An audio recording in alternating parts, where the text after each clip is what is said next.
Tudo bem? Eu quero primeiramente agradecer pela oportunidade que Deus nos dá mais uma vez de meditar um pouco na sua palavra e desde já agradecer o Câmara também pelo trabalho, pelo esforço que tem dado para a gente neste momento. E esperamos que você que participar desse vídeo, que você possa ouvir a palavra e meditar na palavra, que você possa ouvir de Deus a revelação da palavra. De repente tem pessoas que, quem sabe você está atribulado, passando por momentos difíceis, creia que Deus dará a solução ao teu problema. Eu quero ler 3 versículos do Salmo 37, inclusive não é a mensagem principal a qual Deus me deu a revelação que eu esteja falando neste momento.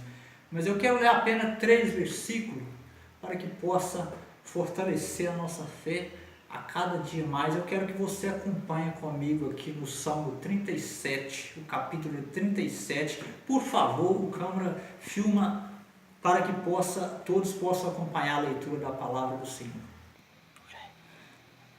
Ok, tudo bem, nós vamos meditar na palavra do Senhor aqui no Salmo 37. Eu quero que você acompanhe aqui de maneira mais nítida, que o câmera possa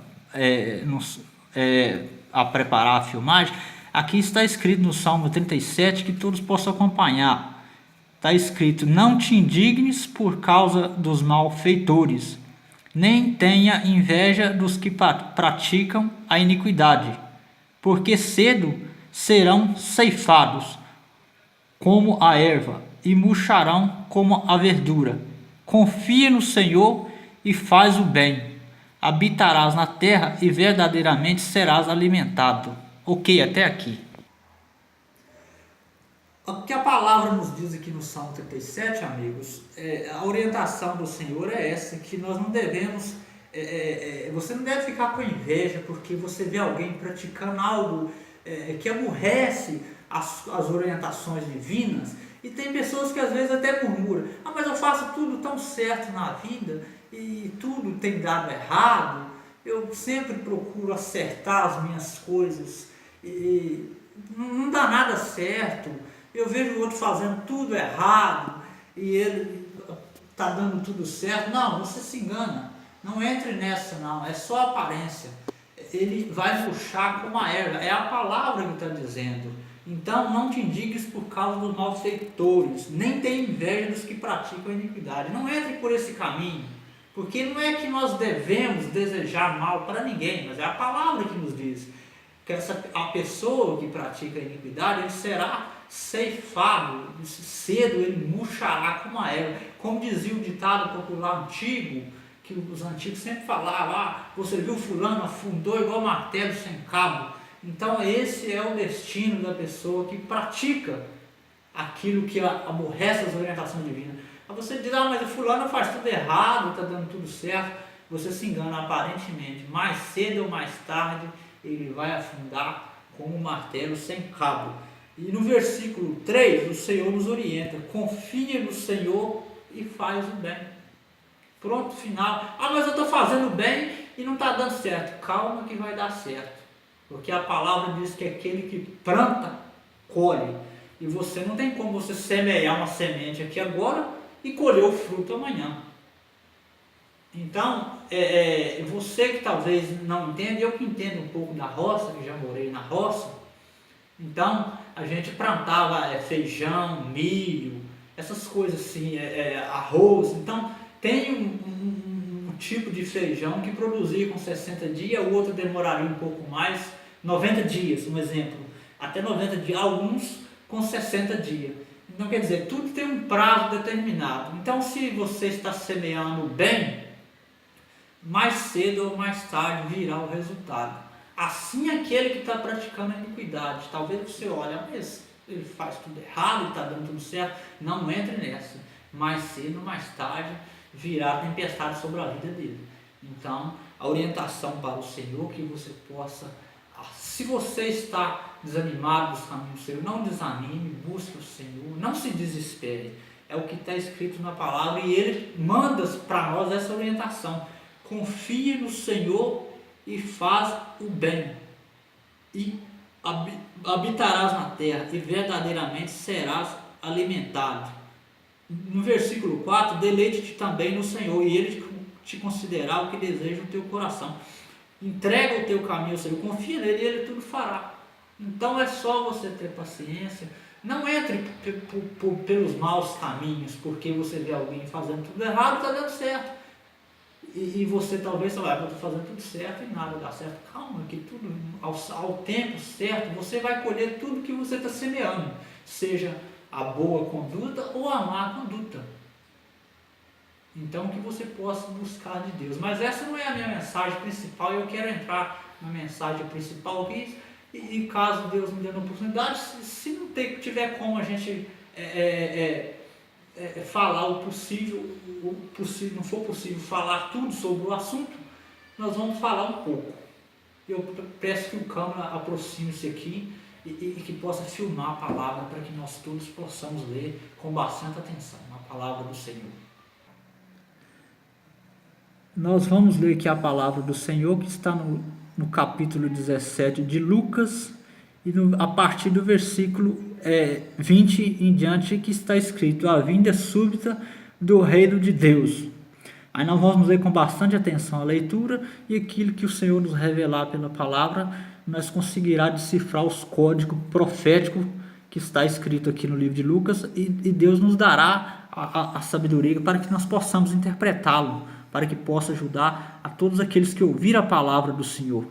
Eu quero começar a ler a partir do versículo 20.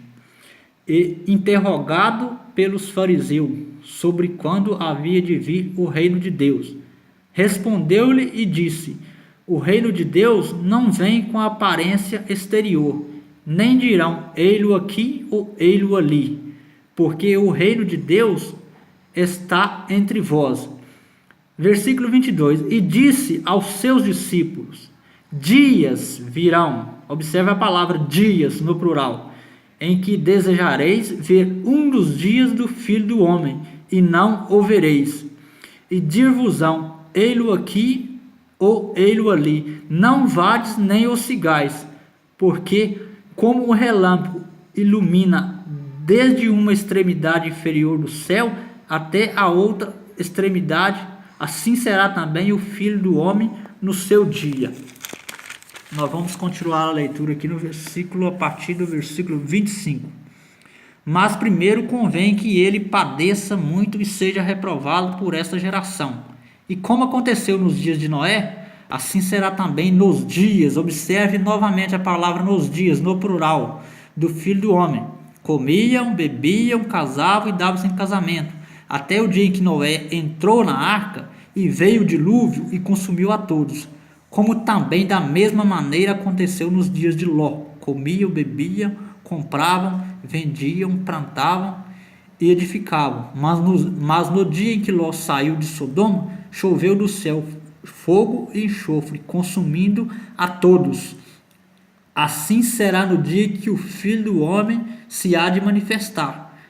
Naquele dia, quem estiver no telhado, tendo os seus utensílios em casa, não desças a tomá-los. E da mesma sorte, o que estiver no campo, não volte para trás. Lembrai-vos da mulher de Ló. Qualquer que procurar salvar sua vida, perdê-la-á. E qualquer que a perder, salvá-la-á. Digo-vos que naquela noite estarão dois numa cama, um será tomado e o outro será deixado.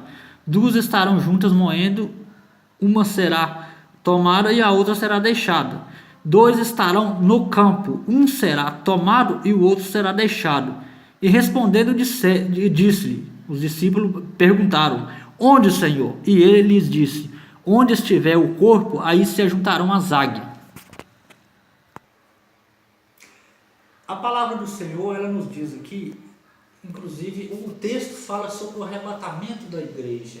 O que é igreja? A gente tem que deixar bem claro, porque as pessoas tem pessoas que talvez não estão ouvindo a palavra pela primeira vez, então fica um pouco, às vezes, que, digamos assim, um pouco meio que confuso. Igreja, nas escrituras sagradas, quer dizer pessoas, ou seja, brasileira ou que seja de qualquer outro país ou qualquer nação ou povo ou línguas, ou seja, pessoas, as pessoas que receberam ao Senhor Jesus Cristo como Salvador. Então o texto fala sobre o arrebatamento.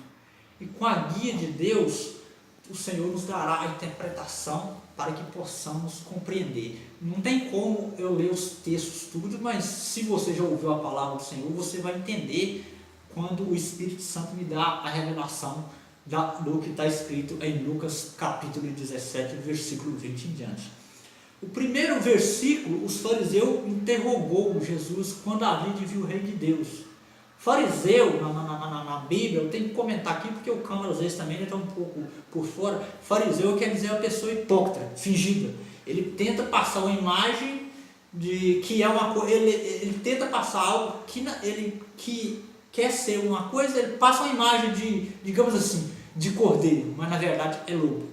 Então eles interrogaram o Senhor Jesus Cristo quando Davi viu o rei de Deus, porém ele estava ali, sempre caminhando ali por perto, vendo os sinais que Jesus fazia naquela época, e eles nem eles não criam. Eles não criam na palavra, e nem vendo os sinais, eles não acreditavam. Então, Jesus disse: o reino de Deus não vem com aparência exterior, ou seja, está aqui, está ali. Não, o reino de Deus ele já está entre vós. O que Jesus quis dizer que o reino de Deus, ele próprio é o reino de Deus, já estava no meio deles, só que eles não criam. Eles não criam na palavra, como tem muitos que, infelizmente, não creem na palavra. E a palavra que o Senhor disse aos discípulos, ele disse aos seus discípulos: dias virão em que desejareis ver um dos dias do Filho do Homem, não o vereis. O Senhor Jesus está falando com os discípulos, está se referindo aos fariseus. Ele está comentando com ele, fala: esses caras que estão aí, ó, vão vir dias, eles vão ter vontade, desejo de ver um dos dias do Filho do Homem, e não terão essa oportunidade. Por quê? Porque não crê na palavra, não crê no Filho do Homem. Então o que o Senhor Jesus está dizendo aqui? Dias.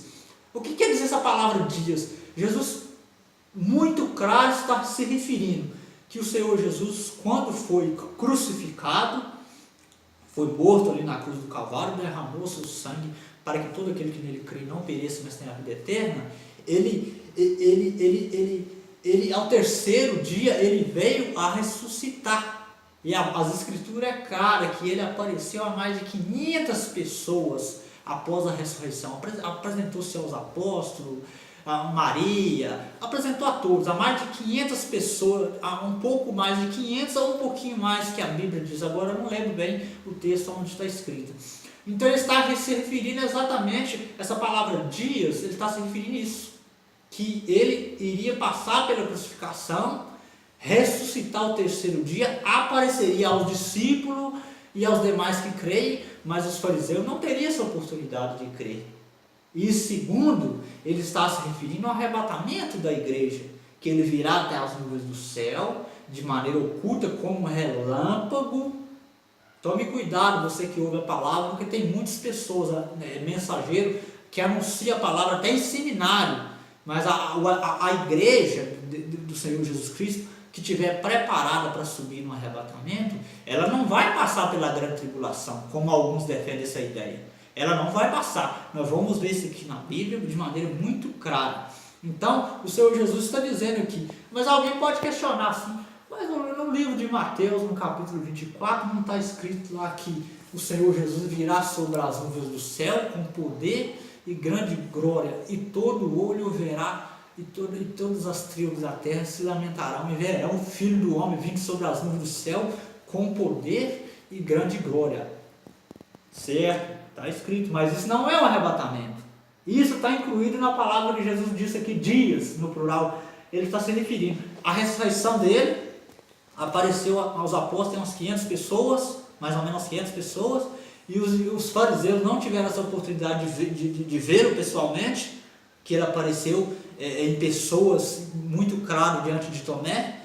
E segundo, não terão a oportunidade de ver o Senhor Jesus Cristo descendo até as nuvens para arrebatar a igreja que eles estão preparados. Por quê? Porque permanecerão na sepultura, porque existe a primeira ressurreição e a segunda ressurreição. Só poderão sair da sepultura aqueles que não creram no Senhor Jesus Cristo, desprezaram o Senhor, após 1000 anos, após o milênio. Então o Senhor Jesus está dizendo que a palavra dias, ele está se referindo a ressurreição dele, que eles não tiveram a oportunidade de ver, não teriam, por isso que ele diz, dias virão, que eles desejarão ver um dos dias do Filho do Homem, não vereis. Então ele está se referindo à própria ressurreição dele, que ele apareceu a 500 pessoas, e depois o arrebatamento da igreja de maneira oculta, que o mundo não terá a oportunidade de vê-lo, a não ser pós os 3 anos e meio da grande tribulação. Ele virá de maneira oculta, como um relâmpago, como ele disse aqui, até as nuvens do céu. O apóstolo Paulo confirma isso na carta de 1 Tessalonicenses, se não me falha a memória, capítulo 4, versículo 16, que ele descerá até as nuvens e enviará os seus anjos, os quais ajuntarão os seus escolhidos, e nós subiremos a encontrar com o Senhor nos ares. Se nós vamos encontrar com ele nos ares, ele não vai descer até aqui a terra no arrebatamento. E a Bíblia é muito clara quando o arrebatamento da igreja é de maneira oculta. Depois ele vai se revelar de maneira clara. Mas qual o período que ele vai se revelar? Quando o Senhor Jesus Cristo estiver para revelar ao mundo, é o que está escrito aqui. Eu vou ler, mas não precisa do câmera filmar aqui agora que nós lemos. Está escrito no versículo 29. Mas no dia em que Ló saiu de Sodoma, choveu do céu fogo e enxofre, consumindo a todos. Assim será no dia em que o Filho do Homem se há de manifestar. Então, quando Jesus estiver para se revelar ao mundo, para todo mundo vê-lo, as câmeras vai estar tudo virado para ele, filmando, os telões, tudo ao vivo em cores. Nesse período vai estar descendo fogo sobre a terra, como desceu no tempo de Ló. Vai estar descendo chuva de meteoro. A terra vai estar um caos, uma situação muito difícil. É o que está escrito em Lucas 21, versículo 25, que Jesus disse que haveria sinais no sol, na lua e nas estrelas, e na terra a angústia das nações, no plural. As nações estarão em desespero, ou seja, o arrebatamento já ocorreu há um período antes. Eu quero que o câmera mostre aqui um versículo que deixa bem claro, que está aqui no livro de Hebreus, no capítulo 9, no versículo 27 ou 28, se não me falha a memória. Aqui nós vamos ler aqui o versículo 28 de Hebreus. Mostra aqui, por favor, só sobre o câmera sobe aqui, ele vai mostrar aqui Hebreus, nós estamos no livro de Hebreus, no versículo 28 que nós vamos ler. Está escrito: assim também Cristo, oferecendo-se uma vez para tirar os pecados de muitos, uma vez para tirar os pecados de muitos, aparecerá a segunda vez sem pecado aos que esperam para a salvação. Pois é, aqui nós lemos aqui o versículo 28, como eu creio que deu para todos acompanhar aqui de perto, o que está escrito: assim também Cristo, oferecendo-se uma vez para tirar os pecados de muitos, aparecerá a segunda vez sem pecado aos que esperam para a salvação. A palavra aparecerá sugere que o Senhor Jesus Cristo ele não vai se revelar ao mundo no arrebatamento. Se alguém, qual o motivo que ele teria em aparecer para um incrédulo? Um exemplo, um incrédulo, a pessoa que não crê na sua divindade, por exemplo, como enviado de Deus para que possa salvar a humanidade. Então a palavra aparecerá é muito claro, ele aparecerá a segunda vez para aqueles que o esperam para a salvação. Então o arrebatamento, como alguns ensinam aí, que ele virá visível, que todo olho verá, isso realmente está escrito, mas não é o arrebatamento. O arrebatamento ocorre antes, é de maneira oculta, assim como ele ressurgiu ao terceiro dia e se apresentou a umas 500 pessoas, como nós lemos na Bíblia. Então o que acontece? Os que ensinam essa doutrina que o Senhor Jesus virá de maneira visível, que todo olho o verá, que a doutrina do arrebatamento secreto ela não é bíblica, o que está faltando é o seguinte: essas pessoas realmente são pessoas de Deus, receberam o Senhor Jesus, mas precisam se abrir mais para a palavra para que possam compreender a revelação correta do texto. Eles que pregam, têm essa visão do texto, eles baseiam-se num texto que está no livro de Atos, capítulo 1, não sei se é o versículo 8, que 2 anjos, se eu não me engano, aparearam com os discípulos lá, se eu não me engano, e falou: varões galileus, por que estáis olhando Jesus, o Filho de Deus? Se não me engano, é o que está escrito no texto. Do mesmo jeito que vós está vendo ele subir ao céu, esse Jesus que viste subir, ele há de vir do mesmo jeito. Ou seja, só que eles não entendem que ali o Senhor Jesus estava sendo visto por eles. Mas aí vem a pergunta: incrédulos estavam vendo o Senhor Jesus subir ao céu, como a Bíblia diz que os discípulos viram ele subir assim, com próprios olhares deles, viram ele subindo, sendo recebido ao céu? O mundo, o incrédulo não teve essa oportunidade de ver. Então, quando ele tivesse para revelar ao mundo, isso é pós a grande tribulação. Tá? Que fique bem claro, que todos que possam estar ouvindo essa palavra possam compreender de maneira clara. E voltando aqui para o livro de Lucas, o Senhor Jesus Cristo, quando ele usa essa expressão, e como aconteceu nos dias de Noé, assim será também nos dias do Filho do Homem, comia, bebia, casava e dava-se em casamento, até o dia que Noé entrou na arca e veio o dilúvio e consumiu a todos, como também da mesma maneira aconteceu nos dias de Ló. Aí no versículo 29, mas no dia que Ló saiu de Sodoma, choveu do céu fogo e enxofre, consumindo a todos. Assim será no dia que o Filho do Homem se há de manifestar. O que o Senhor Jesus quis passar com isso? O Senhor Jesus quis dizer que no arrebatamento da igreja vai causar um grande impacto na humanidade e um susto enorme para muitas pessoas e vai causar grandes estragos. Por quê? O que o Senhor Jesus quis dizer? O Senhor Jesus, ele orientou que Noé entrasse na arca com a sua família, e o povo não dava ouvido a Noé. Foi até que um dia que Noé entrou na arca, o povo não percebeu, continuou a rotina normal e veio o dilúvio. O que o Senhor Jesus está querendo nos dizer nessa palavra? Que no dia que ele tiver de se manifestar no arrebatamento, eu vou dar um exemplo aqui, o câmera que tem automóvel sabe muito bem disso. Se ele estiver no automóvel com a sua esposa, conduzindo o seu automóvel, e Deus der a ordem: desça, filho, arrebatar os meus escolhidos. Se ele estiver conduzindo o seu veículo, se ele não estiver preparado, se ele estiver preparado e a esposa dele não estiver, é muito triste, que Deus nunca vai olhar para a esposa dele e falar: não, espera ele parar com o automóvel, porque senão a esposa dele pode vir se acidentar. Não, negativo. Ele vai tirar o câmera da direção e o carro que se foda para lá, vai se chocar com o caminhão para lá e a esposa vem a perder a vida. É por isso que ele usa essa expressão, assim como aconteceu nos dias de Noé. A pergunta vem: Deus teve piedade de quem ficou lá de fora da arca? Não, o Senhor Jesus está dizendo claro aqui que da mesma maneira veio o dilúvio e consumiu a todos. Deus poderia ter olhado assim: não, eu vou usar de misericórdia, e tem muita gente se afogando ali com aquelas águas que se submergiram a arca. Deus não teve misericórdia. Então por isso que ele está sempre orientando pela palavra. Então no arrebatamento vai causar sim grandes sustos na humanidade. E quem estiver preparado, ele vai subir na hora com o Senhor Jesus. E da mesma sorte, a pessoa pode estar com, digamos, um piloto de avião, um exemplo, faz uma comparação. Imagina um piloto conduzindo um avião aí com, sei lá, com 100 passageiros ou 200. Suponhando que o piloto seja salvo e o resto não. Já imaginou? O piloto será tirado do avião na hora e o avião virar abaixo e matar aquelas quantidade de pessoas? Assim como aconteceu nos dias de Noé. Por isso que Jesus usou essa expressão. Milhares, milhões e milhões de pessoas que estavam do lado de fora da arca se afogaram. Não teve recurso e Deus não teve misericórdia.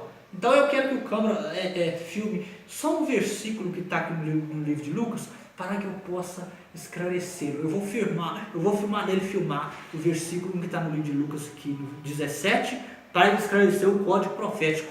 E também filmar 2 versículos que estão no livro de Mateus, que nos ajudam a interpretar o que Jesus quis dizer, porque Jesus falava muito em parábola, e às vezes até mesmo os discípulos tinham dificuldade de compreender. Mas quando nós rastreamos, ou seja, entramos a fundo nas Escrituras para meditar e buscar compreensão, Deus nos traz a revelação, o que Ele quis dizer com o versículo. Nós vamos ler aqui no versículo 36, simplesmente só o versículo 36. Tem vários versículos aqui que nós poderemos dar a interpretação que Deus nos tem dado a revelação, mas eu quero comentar sobre o versículo 36, que Jesus diz assim: 2 estarão no campo, um será tomado e outro será deixado. Agora eu quero ler aqui com os irmãos que está aqui em Mateus, no capítulo 13. É o que está aqui no capítulo 13, no versículo 24 aqui, que está escrito: e propôs-lhe outra parábola, dizendo: o reino dos céus é semelhante ao homem que semeia boa semente no seu campo. Mas dormindo os homens, veio o seu inimigo e semeou o joio no meio do trigo e retirou-se. Agora nós vamos ler aqui no versículo 36 aqui, ó, a explicação da parábola do joio. Preste atenção no que o Senhor Jesus diz na sua palavra. Então, tendo despedido a multidão, foi Jesus para casa, e chegaram ao pé deles os seus discípulos, dizendo: explica-nos a parábola do joio do campo. Aí no versículo 37, ele começa a responder. Ele respondendo, disse-lhe: o que semeia boa semente é o Filho do Homem, ou seja, ele mesmo seria a boa semente. O campo, versículo 38, é o mundo, e a boa semente são os filhos do reino, e os joios são os filhos do maligno. Presta atenção na iniciais do versículo 38, o campo é o mundo. Pois então, irmãos, nós que lemos aqui a palavra, então o que o Senhor Jesus diz aqui no texto de Lucas, simplesmente ele fala sobre o arrebatamento, que é o caso que eu acabei de comentar aqui agora. Mas no versículo 36, que ele diz: dois estarão no campo, um será tomado e deixado. A palavra campo aqui, o Senhor Jesus está se referindo ao mundo. E ele está se referindo dois, um será levado e o outro será deixado. Por quê? O que o Senhor Jesus está querendo nos dizer? É que no mundo só existe dois tipos de pessoas. Existe aqueles que são fiéis e aqueles que são infiéis. Ele foi muito claro lá na parábola do joio, que o campo onde foi lançado a semente é o mundo. Então o que ele está dizendo no versículo 36 aqui: dois estarão no campo, um será tomado e o outro será deixado. Ele está se referindo a dois grupos de pessoas que existem no planeta Terra. São aqueles que são fiéis e aqueles que são infiéis. Ele está se referindo a duas pessoas literais. Ele está se referindo, cada pessoa dessa representa a multidão da direita e a multidão da esquerda. Vai ser levado aquele que é salvo e aquele que não é salvo ficará. Então, a palavra campo que ele está se referindo aqui, ele está se referindo ao mundo. Está claro até aqui? Então, que nós possamos compreender de maneira mais correta. Mas existe, no versículo 37, que não é possível, não precisa do câmera filmar aqui, eu vou ler aqui, que está dizendo assim: e respondendo, disseram-lhe os seus discípulos, perguntando ao Senhor Jesus: onde, Senhor? E ele lhe disse: onde estiver o corpo, aí se juntarão as águias. Outro versículo bastante enigmático de ser decifrado. O apóstolo Paulo, na carta aos Efésios, eu vou até ler, que precisa do câmera filmar, porque senão vai atrasar um pouco o câmera aqui, e nós estamos com um compromisso aqui, mas eu vou ler aqui para que os irmãos possam compreender que é possível que o Senhor Jesus estava se referindo à igreja. O apóstolo Paulo fala no capítulo 5 de Efésios, no versículo 22, ele diz: vós mulheres, sujeitai-vos a vossos maridos, como ao Senhor, porque o marido é o cabeça da mulher, como também Cristo é o cabeça da igreja, sendo ele próprio o salvador do corpo. Então você viu que está escrito na Bíblia, cá no livro de Efésios, comparando a igreja como corpo e o Senhor Jesus como cabeça. Assim como o marido é o cabeça da mulher, o Senhor Jesus também é o cabeça da igreja. Então, provavelmente, esse código profético os discípulos não conseguiram compreender na hora, porque ficaram questionando: Senhor, mas onde vai ocorrer tudo isso? E ele lhe disse: onde estiver o corpo, aí se juntaram as águias. É bem provável que o Senhor Jesus está se referindo a esse corpo, e está se referindo à igreja. Onde estiver os salvos, ali se juntaram as águias. Agora, se realmente o corpo que o Senhor Jesus está se referindo aqui é a igreja, provavelmente as águias são os anjos que ficarão encarregados de descer até aqui no planeta Terra e arrebatar os fiéis e subir até as nuvens do céu e encontrar com o Senhor nos ares. Vai ser um dia bastante e muito glorioso. Eu espero que você esteja ouvindo essa palavra, não perca essa oportunidade. E é tão simples de subir aos céus, é tão simples talvez de ficar aqui. Mas em outra oportunidade eu quero comentar mais sobre o assunto, eu quero comentar um pouco sobre a ressurreição do Senhor Jesus Cristo e sobre, nessa linha de interpretação, sobre o arrebatamento. E que Deus nos abençoe, que você possa, se você esteja afastado dos caminhos do Senhor, não perca essa oportunidade, porque o mundo a qual nós caminhamos está evoluindo, a tecnologia, e isso é sinais que o Senhor Jesus está quase a arrebatar a igreja, e nós não podemos ficar neste planeta para o governo que se dará após o arrebatamento, que é o governo único, que eu vou deixar bem claro aqui que o Câmara talvez não está por dentro. O governo único é um líder mundial, um governo só, interpretado pelas Escrituras, no final das Escrituras, por a besta de Apocalipse 13. Na hora nós temos a oportunidade, nós vamos esclarecer esses códigos proféticos, para que todos possam compreender de maneira bem clara que está tudo escrito na Escritura. O que acontece é que se nós não buscarmos, nós vamos ler o texto bíblico e vamos ficar, mas o que o Senhor quis dizer com isso? Que coisa estranha, não dá para entender. Não, mas está tudo revelado, é só buscar que consegue de Deus a interpretação correta. Que Deus vos abençoe a todos, que Deus nos dê mais oportunidade para estar falando aqui da sua palavra. Para mim é uma honra e eu agradeço a Deus, eu não sei nem como agradecer ao Senhor. Que Deus vos abençoe e até uma próxima oportunidade, querendo Deus.